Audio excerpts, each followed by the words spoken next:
আসসালামু আলাইকুম প্রিয় শিক্ষার্থীরা, কেমন আছেন সবাই? আশা করি সবাই অনেক বেশি ভালো আছেন। আজকের ভিডিওটা হচ্ছে জাতীয় বিশ্ববিদ্যালয়ের ভর্তি পরীক্ষাটা আসলে কোন ফরম্যাটে হবে।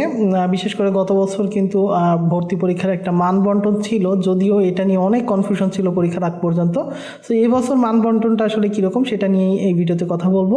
তো পুরো ভিডিওটা শুরু করার আগে বলি, যারা আমাদের চ্যানেলে নতুন আছেন অবশ্যই চ্যানেলটা সাবস্ক্রাইব করে ফেলবেন। এছাড়া আমরা কিন্তু নার্সিং এবং বিভিন্ন ভর্তি পরীক্ষা নিয়ে আসলে আপনাদের সাথে আপনাদের সব প্রশ্নের উত্তর দেই। এছাড়া আপনাদের সব টপিকগুলো কিন্তু কভার করার চেষ্টা করি।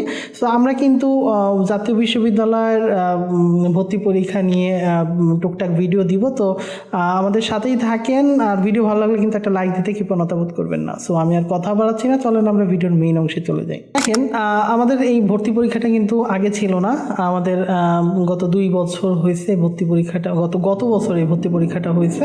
তো এবছরে এইভাবে আসলে ভর্তি পরীক্ষাটা হবে। সো এটার মানবন্টনটা কীরকম, এটার মোট 200 মার্কের আসলে 200 মার্কের উপরে পরীক্ষা হয়। আপনাদের যে জিপিএটা থাকে, জিপিএ থাকে 100 মার্ক এবং এমসিকিউ হয় হচ্ছে 100 মার্ক। তো এই এমসিকিউটা থাকে সাধারণত বাংলা, ইংরেজি, সাধারণ জ্ঞান এইটা, এবং সংশ্লিষ্ট আপনাদের যে বিভাগ, যেমন সায়েন্সের বিভাগের উপর থেকে থাকে। কমার্সে যারা দিবেন তাদের কমার্সের উপরে, এবং আর্টস থেকে যারা এইচএসসিতে যাদের আর্টস ছিল তারা আর্টসের বা মানবিক থেকে সাধারণত কিন্তু প্রশ্ন আসে। এবং এইখানে আসলে আপনার 5 নাম্বারটা কত, 5 নাম্বার হচ্ছে আপনার টোটাল 100 নম্বরের মধ্যে এমসিকিউ পরীক্ষার ন্যূনতম 35 থেকে 40 মার্ক, মানে এটা আসলে 35 না, এটা 40 মার্কস না পেলে আসলে আপনার পাস মার্ক না। সো 40 যখন পাবেন তখন আপনার যে পয়েন্টের উপরে যে 100 মার্ক, সেই 100 মার্কটা এই 40 মার্কের উপর ডিপেন্ড করে, মানে এই 40 মার্কের সাথে যোগ হয়ে পরবর্তীতে আপনার আসলে মেধা তালিকা আসলে সাজানো হয়। তো এখানে কিন্তু আসলে আপনাদের কোনো নেগেটিভ মার্কিং নাই।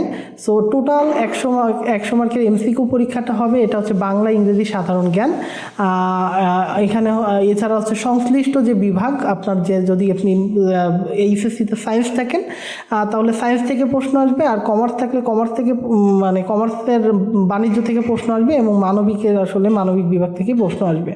সো এই হচ্ছে মোটামুটি আপনাদের বিষয়। আরও স্পেসিফিকভাবে যদি জানতে চান অবশ্যই কমেন্ট করেন, তো আমি একটু অল্পের মধ্যে বোঝানোর চেষ্টা করবো। আমাদের আর্টিকেলটা পড়ে ফেলতে পারেন। আমাদের এই আর্টিকেলের মধ্যে জাতীয় বিশ্ববিদ্যালয়ের ভর্তি পরীক্ষা নিয়ে ডিটেলস সব কিছু আলোচনা করা হয়েছে। এটা আমি কমেন্ট সেকশনে দিয়ে দিব, সেখান থেকে আসলে আপনারা এখান থেকে পড়ে নিতে পারেন।